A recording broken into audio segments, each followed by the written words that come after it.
రామారెడ్డి జిల్లా పోలీసులు ఇటీవల 500 నోట్ల దొంగ నోట్ల తయారీ చలామణి చేసే ముఠా గుట్టురట్టు చేశారు.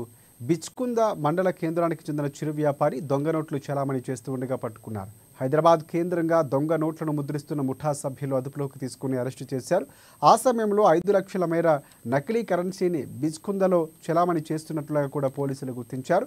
ఈ చలామణిలో కీలక పాత్ర ఎవరు పోషించారనే దానిపై పోలీసులు ఆరా తీయటం ప్రారంభించారు. ఇందులో భాగంగా బిచ్కుంద మండలంలోని ఓ మాజీ ప్రజాప్రతినిధి అతడి అనుచరుని పోలీసులు అనుమానించి విచారణకు పిలిపించినట్లు సమాచారం అందుతుంది. వీరధరి అరెస్టును చేసేందుకు కూడా రంగం సిద్ధం చేస్తున్నట్లు సమాచారం. ప్రస్తుతం ఈ అంశం జుక్కల్ నియోజకవర్గంలో చర్చనీయాంశంగా మారింది. మాజీ ప్రజాప్రతినిధిని విచారణకు పిలిచిన విషయాన్ని కూడా ఒక పోలీస్ అధికారి ధృవీకరించారు. ఇప్పటికే ఈ కేసులో నెల 14వ తేదీన 6గురిని అరెస్టు చేసి రిమాండ్కు తరలించారు. ఇప్పటికే ఈ కేసులో 60 లక్షల రూపాయల నకిలీ 500 రూపాయల నోట్లను పోలీసులు స్వాధీనం చేసుకున్నారు.